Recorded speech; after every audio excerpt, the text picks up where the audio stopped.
Selamat datang di media sosial UKPBJ Kota Sawah Lunto. Kali ini kita akan mempelajari mengenai penerapan sanksi daftar hitam pengadaan barang atau jasa pemerintah. Dasar hukum penerapan sanksi daftar hitam adalah Peraturan Lembaga Kebijakan Pengadaan Barang atau Jasa Pemerintah Nomor 4 Tahun 2021 tentang pembinaan pelaku usaha pengadaan barang atau jasa pemerintah, di mana penerapan sanksi daftar hitam merupakan salah satu dari ruang lingkup peraturan lembaga ini. Sanksi daftar hitam merupakan sanksi yang diberikan kepada peserta pemilihan atau penyedia berupa larangan mengikuti pengadaan barang atau jasa di seluruh kementerian, lembaga, perangkat daerah dalam jangka waktu tertentu, yang bertujuan bukan semata-mata untuk memberikan hukuman kepada pelaku usaha atas perilaku atau kinerjanya yang tidak baik, namun di satu sisi juga akan mendorong pelaku usaha untuk berperilaku atau berkinerja baik. Lalu apa saja sih perbuatan atau tindakan peserta pemilihan atau penyedia yang dikenakan sanksi daftar hitam? Berikut adalah tindakan yang menyebabkan penyedia dikenakan sanksi daftar hitam. Untuk peserta pemilihan yang menyampaikan dokumen atau keterangan palsu atau tidak benar, kemudian persekongkolan dengan peserta lain untuk mengatur harga penawaran, kemudian terindikasi melakukan korupsi, kolusi, dan atau nepotisme atau KKN, dan mengundurkan diri dengan alasan yang tidak dapat diterima, ditetapkan oleh pengguna anggaran atau kuasa pengguna anggaran atas usulan Pokja pemilihan, pejabat pengadaan, atau agen pengadaan. Untuk tindakan pemenang pemilihan yang mengundurkan diri dengan alasan yang tidak dapat diterima sebelum penandatanganan kontrak, dan penyedia yang tidak melaksanakan kontrak, dan penyedia tidak melaksanakan kewajiban dalam masa pemeliharaan sebagaimana mestinya, ditetapkan oleh pengguna anggaran atau kuasa pengguna anggaran atas usulan PPK. Kemudian pemberian sanksi daftar hitam terhadap perbuatan dalam proses katalog ditetapkan oleh kementerian, lembaga, pemerintah daerah atas usulan Pokja pemilihan atau agen pengadaan. Peserta pemilihan atau penyedia yang bergabung dalam satu konsorsium atau kerjasama operasi atau kemitraan atau bentuk kerjasama lain dikenakan sanksi daftar hitam apabila melakukan perbuatan atau tindakan yang disebutkan di atas tadi. Dan pengenaan sanksi daftar hitam tersebut mengacu pada perjanjian konsorsium atau kerjasama operasi atau kemitraan atau bentuk kerjasama lain tersebut. Selanjutnya, sanksi daftar hitam yang dikenakan kepada kantor pusat perusahaan atau kantor cabang atau perwakilan perusahaan dilaksanakan dengan ketentuan. Sanksi daftar hitam yang dikenakan kepada kantor pusat berlaku juga untuk seluruh kantor cabang atau perwakilan perusahaan. Kemudian, sanksi daftar hitam yang dikenakan kepada kantor cabang atau perwakilan perusahaan berlaku juga untuk kantor cabang atau perwakilan lainnya dan kantor pusat perusahaan. Kemudian, sanksi daftar hitam yang dikenakan kepada perusahaan induk tidak berlaku untuk anak perusahaan. Kemudian, sanksi daftar hitam yang dikenakan kepada anak perusahaan tidak berlaku untuk perusahaan induk.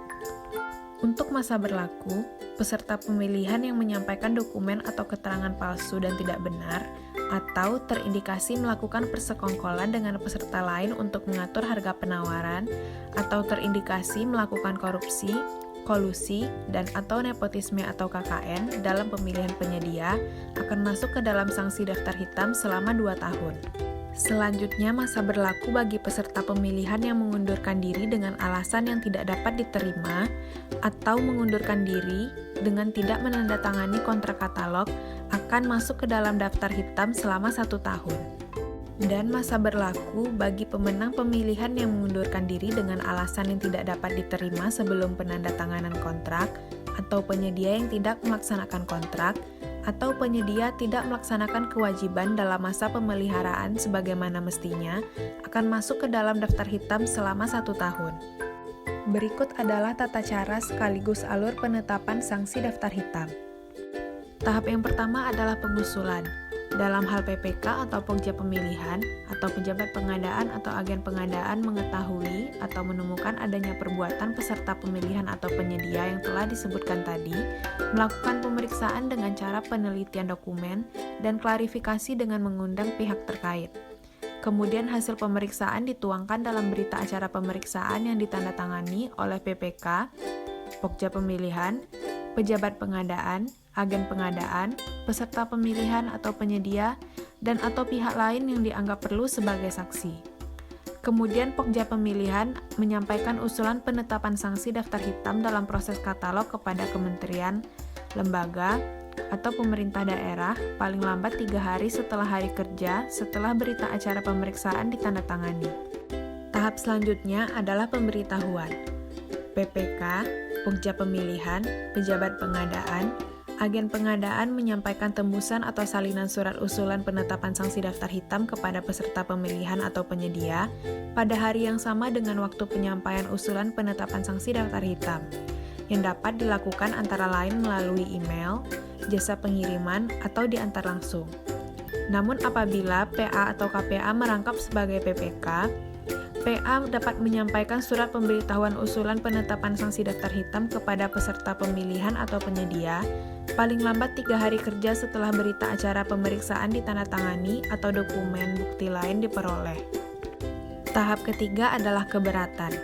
Peserta pemilihan atau penyedia yang merasa keberatan atas usulan penetapan sanksi daftar hitam dapat mengajukan surat keberatan kepada pengguna anggaran atau kuasa pengguna anggaran dengan menyampaikan tembusan ke aparat pengawas intern pemerintah atau APIP. Kemudian peserta pemilihan atau penyedia menyampaikan keberatan disertai bukti pendukung paling lambat 5 hari kerja sejak tembusan surat usulan penetapan sanksi daftar hitam diterima. Dalam hal surat keberatan diterima setelah APIP menerbitkan surat rekomendasi, maka surat keberatan peserta pemilihan dianggap tidak berlaku. Tahap keempat adalah permintaan rekomendasi. Pengguna anggaran atau kuasa pengguna anggaran menyampaikan surat permintaan rekomendasi kepada APIP yang bersangkutan berdasarkan usulan penetapan sanksi daftar hitam dan atau keberatan yang disertai dengan bukti pendukungnya paling lambat 5 hari kerja sejak usulan diterima atau surat keberatan diterima. Dalam hal surat keberatan diterima pengguna anggaran, setelah surat permintaan rekomendasi disampaikan kepada APIP, maka dapat menyampaikan kembali surat keberatan tersebut kepada APIP.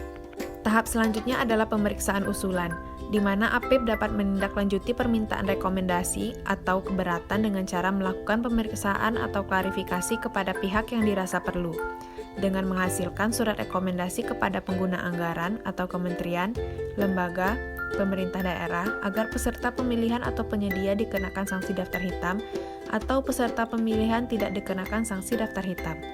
Tahap yang terakhir adalah penetapan, di mana pengguna anggaran atau kuasa pengguna anggaran atau kementerian, lembaga, pemerintah daerah penayangan sanksi daftar hitam akan ditayangkan oleh pengguna anggaran atau kuasa pengguna anggaran di sanksi daftar hitam dalam daftar hitam nasional. Penundaan sanksi daftar hitam didasarkan atas putusan pengadilan yang mengabulkan penundaan surat keputusan penetapan sanksi daftar hitam. Dan selama masa penundaan, surat keputusan penetapan sanksi daftar hitam tidak berlaku. Pembatalan sanksi daftar hitam didasarkan atas putusan pengadilan yang sudah berkekuatan hukum tetap. Kemudian pengguna anggaran atau kuasa pengguna anggaran menyampaikan surat keputusan pembatalan sanksi daftar hitam kepada peserta pemilihan atau penyedia yang dikenakan sanksi daftar hitam pada hari yang sama dengan waktu surat keputusan pembatalan sanksi daftar hitam yang telah ditetapkan.